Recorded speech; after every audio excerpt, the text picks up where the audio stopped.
Sinagot ng Armed Forces of the Philippines ang video na ibinahagi ni Congressman Kiko Barzaga sa kanyang social media account. Kaugnay ito sa pagbibigay umano ng personal na allowance increase sa Chief of Staff ng AFP.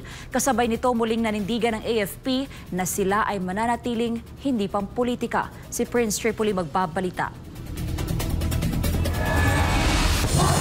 Muling umalma ang Armed Forces of the Philippines o AFP sa panibagong pahayag ni Representative Kiko Barzaga at sinabing nagpapakalat na naman ito ng mali at mapanlinlang na impormasyon. Ang pinalaga ng AFP ay ang umano'y personal allowance increase para sa AFP Chief of Staff at umano'y 15 billion pesos na ghost projects. Ayon sa AFP, hindi na bago sa kanila ang nabanggit na maling naratibo at binigyang diin na muli lang itong ibinabalik upang maghasik umano ng pagdududa at idamay ang AFP sa kasalukuyang issue sa politika. Sinabi pa ng AFP na ang kumakalat na video ay noon pang taong 2024 at matagal na umanong tinaasan ang allowance ng lahat ng AFP personnel noon pang December 2023. Isa rin umanong maling kasinungalingan ang 15 billion pesos ghost projects at ipinaliwanag na sa ilalim ng TICAS program lahat ng pondo ay napupunta umano direkta sa DPWH na siyang nangangasiwa sa pagpaplano, bidding, construction, inspection at turnover. Kaugnay nito, sinabi naman ni Congressman Barzaga na hindi fake news ang patungkol sa bonus na ibinibigay umano ni dating Speaker Martin Romualdez kay General Browner dahil malinaw naman anya ito sa video. Samantala, muling nanindigan ang hukbong sandatahan ng Pilipinas na sila ay mananatiling profesional, disiplinado at hindi pampolitika. Ang nasabing pahayag ng AFP ay kasunod ng mainit na kontrobersyang kinakaharap ng Marcos Jr. administration dahil sa talamak na korupsyon. Binigyang diin ng AFP na sila ay isang institusyong nakatuon sa paglilingkod sa sambayanan at sa pangangalaga sa Republika. Naniniwala din sila na ang laban kontra korupsyon ay dapat isulong sa pamamagitan ng constitutional, transparent at makatarungang mga proseso at hindi kailanman anya idaan sa dahas, pananako o interbensyong militar. Sa huli, sinabi ng AFP na ang kanilang tungkulin ay ipagtanggol ang bansa, panatilihin ang mga demokratikong institusyon at pangalagaan ang kapayapaan. Para sa Diyos at sa Pilipinas kumahal, Prince Tripoli, SMN News.